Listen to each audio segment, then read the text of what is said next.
Non mais le mode portrait les frères là, bonsoir.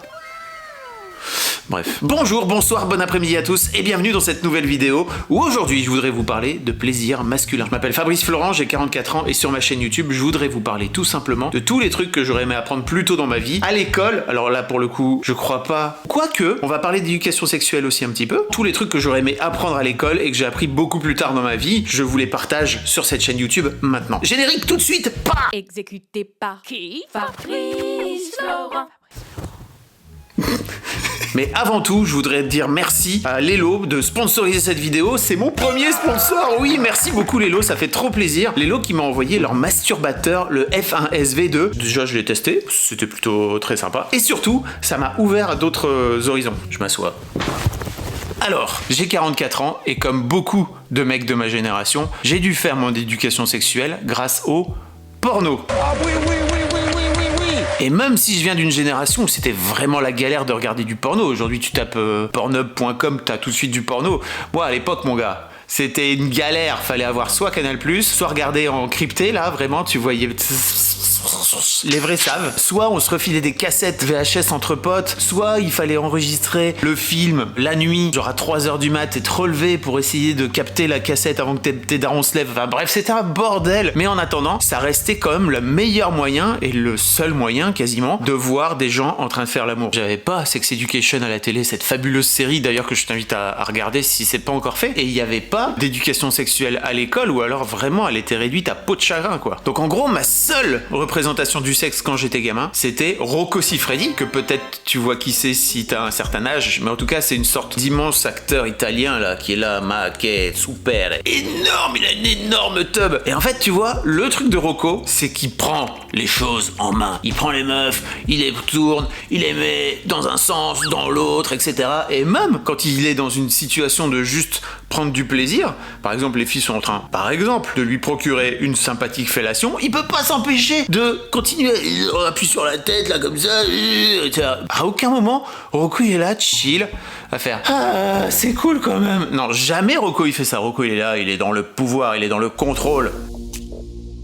Alors il y a beaucoup de choses à dire sur le plaisir masculin, d'ailleurs je ferai peut-être d'autres vidéos, c'est même sûr et certain. Spoiler, la prostate les gars. Mais pour l'instant dans cette vidéo, je voudrais m'attarder sur deux points. Le premier c'est qu'en tant que mec, j'ai découvert assez tardivement que tu pouvais te mettre en position de recevoir du plaisir. Et la deuxième chose que j'ai découvert un peu plus tard en tant que mec, c'est que t'es pas juste obligé de te tirer sur la tige comme un forcené pour que tu prennes du plaisir quoi. Il y a plein d'autres façons, je te promets. Alors, recevoir du plaisir. Alors ça, pour moi, ça a été longtemps très compliqué. Tu vois, moi je suis un gars qui aime bien donner et qui a beaucoup de mal à recevoir. D'ailleurs, on pourrait même faire un parallèle avec ma relation à l'argent. J'ai aucun problème à donner, j'ai beaucoup plus de mal à recevoir des cadeaux. Je crois que si t'écoutes un peu mon podcast Histoire d'argent, que je te mets d'ailleurs dans le lien, ça n'a rien à voir avec le sujet, mais en vrai, si, tu peux tisser des liens entre argent et sexe, qui sont de toute façon deux gros tabous dans notre société. J'ai compris au fur et à mesure que d'être incapable de m'installer, de profiter, de faire l'étoile de mer et de kiffer, de recevoir des caresses ou je sais pas quoi, c'était aussi une bonne façon de ne pas lâcher prise. Tu vois le truc? On revient Rocco. J'étais du genre à rester tout le temps actif, à pas m'empêcher de caresser la personne quand elle me caressait, à vouloir à tout prix, je sais pas, la lécher quand elle me léchait, tu vois. J'étais incapable de rester tranquille et de recevoir peinard. Et d'ailleurs, si tu y retrouves, j'ai envie de te dire, c'est pas réservé qu'aux mecs, hein. Il y a aussi des meufs qui sont dans ce truc-là. Je peux te filer un petit conseil si ça t'intéresse. Laisse-toi faire. Je sais, c'est pas facile, hein. Quand t'as l'habitude de le faire comme ça, c'est un vrai travail à faire sur soi. Essaye de voir ce que ça fait. Franchement, profite, ferme les yeux, essaie de ressentir ce que ça fait en toi. C'est assez ouf. Prends le temps de respirer, prends le temps même d'exprimer, si tu le souhaites, ton plaisir. Tu peux même gémir en fait, si tu veux. Tu peux kiffer, tu peux montrer qu'en fait, t'es en train de prendre du plaisir. Personne va te juger en fait. Vraiment, personne va te juger. Et si la personne avec qui t'es te juge, peut-être ça vaut pas la peine de te mettre tout nu avec elle. Ça, c'est une autre question. Et d'ailleurs, ouais, on peut revenir à cette histoire de gémir, parce que j'ai l'impression qu'il y a plein de gens, mecs comme meufs, mais surtout beaucoup de mecs, qui sont incapables de faire l'amour autrement qu'en silence. Alors que, en fait, en vrai, tu peux exprimer ce que tu veux. Tu peux râler si tu souhaites de plaisir. Tu peux gémir si tu le souhaites. C'est un truc, je crois, dans lequel les meufs ont été habituées, notamment par le porno. Et en fait, on a assez peu, finalement, d'images de mecs dans le porno qui sont juste en train de kiffer et qui se laissent tout simplement aller. Mais globalement, dans 90% de la production, c'est pas du tout le cas, quoi. C'est très très dur pour un gars de venir s'identifier et de se dire, bah, en fait, peut-être que je pourrais me laisser faire, moi. Là encore, il y a sans doute des trucs à changer, mais peut-être aussi, il faut changer votre culture et votre consommation du porno. Ça peut être un vrai truc. Moi, l'un des trucs que j'ai découvert ces dernières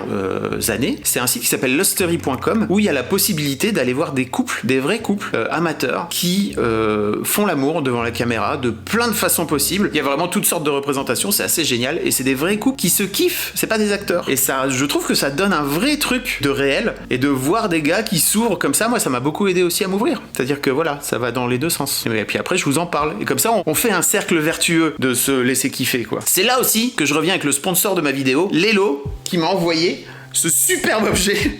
Regardez. Qui est un masturbateur qui s'appelle le F1S V2. C'est-à-dire que vraiment il y a un truc très masculin derrière. Mais en fait, c'est là où c'est assez ouf, c'est que c'est tout simplement un vibromasseur pour la bite. Alors, comment vous dire, l'usage paraît assez clair, hein. Vous introduisez votre pénis là-dedans, mettez du lubrifiant, utilisez le lubrifiant. Franchement, le lubrifiant c'est un vrai truc. C'est pareil, on n'a pas pris l'habitude entre gars de se dire qu'on pouvait utiliser du lubrifiant. Le lubrifiant c'est très très bien, c'est super. Donc vous mettez du lubrifiant là-dedans, vous rentrez votre chibre, hein, tout simplement dans cet endroit, vous le mettez en route là, voilà. Et il y a une petite appli qui est assez super. Bonsoir. Tais-toi, Jacqueline. Jacqueline ? Je vais pas donner de prénom encore, on vient de se rencontrer. Calme-nous 2 secondes.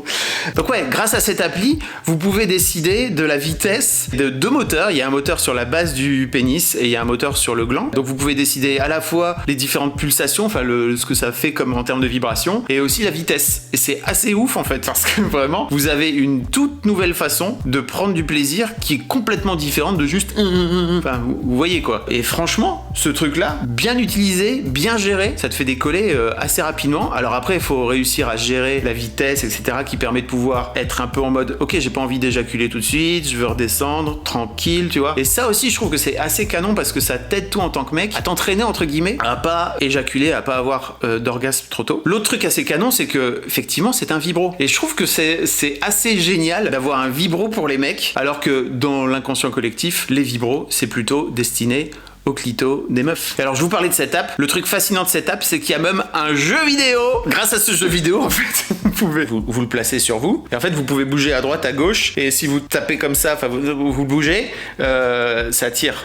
Voilà, ça vient taper directement dans l'homme de Cro-Magnon en moi qui est là, je veux faire la guerre. Bien sûr. Donc ouais, un grand merci à Lelo. D'ailleurs, vous pouvez vous procurer le F1S V2 directement dans le lien dans la description. Si vous voulez vous le procurer, franchement, des heures de bonheur en perspective. Ensuite, c'est un truc de ouf. Ta tub n'est pas ta seule zone érogène. Je te promets que oui. Je te promets que oui. Tu le sais sans doute pas, c'est très possible, mais je te promets qu'il y a plein d'autres possibilités de prendre du plaisir quand t'es un gars. Il y a des gars pour qui c'est le creux de l'oreille, le creux du genou, d'autres gars pour qui c'est les aisselles, d'autres gars pour qui c'est de juste rouler des immenses pelles et qu'en fait ça les fait kiffer, tu vois. Je sais pas quel est le tien, mais il faut que t'ailles creuser parce qu'en fait, je te jure, on est vraiment tellement obsédé par la tub, tu vois, qu'on prend pas le temps d'explorer ça. Alors que vraiment, il y a plein d'autres possibilités. Alors aussi, il y a autre chose, je crois qu'il faut dire, c'est que en tant que gars, on est tellement peu habitué à ressentir notre corps qu'on a tendance à ne pas s'y intéresser. Il y a déjà une raison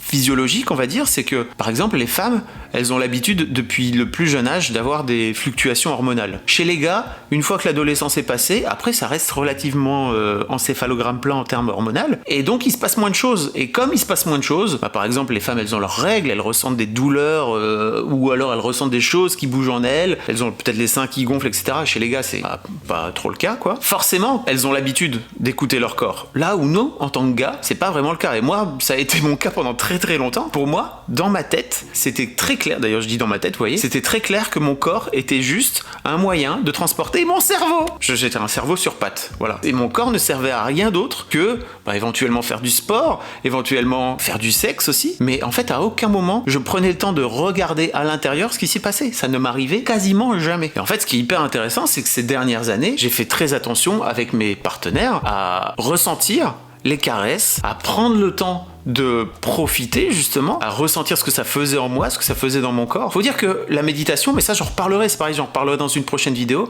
la méditation m'a pas mal aidé à prendre conscience de mon corps, de l'endroit où j'étais, notamment grâce à la respiration. C'était vraiment la première étape en fait, la respiration, de se rendre compte qu'en fait quand tu respires dans ton corps, c'est assez étonnant, mais ça fait des choses physiologiques en toi. Un truc de ouf, ça te sert pas juste qu'à respirer.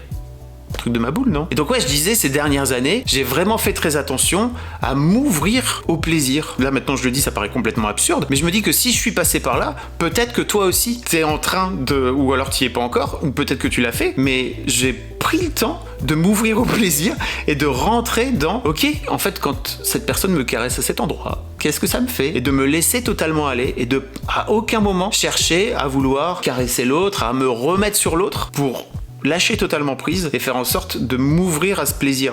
Et en fait, ça a été vraiment un truc de fou.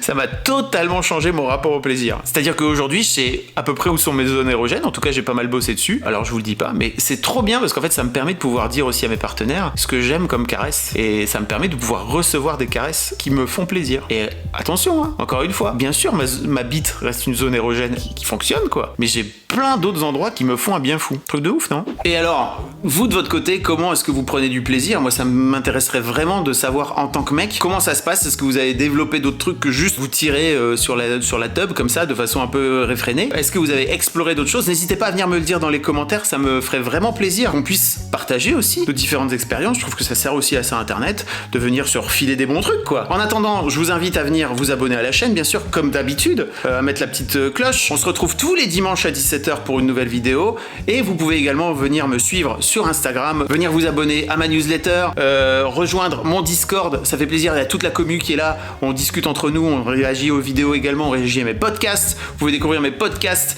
directement dans la description, parce que je fais des podcasts d'interview, j'interviewe des gars, j'interviewe des mecs, j'interviewe des meufs, j'interviewe plein de gens. Et moi je vous dis rendez-vous dimanche prochain à 17h pour une nouvelle vidéo tous les deux, où on parlera d'un tout autre sujet. Cette fois-ci ce sera, je ne vous le dis pas encore, parce que moi-même je ne sais pas. Allez, des bisous, salut, ciao.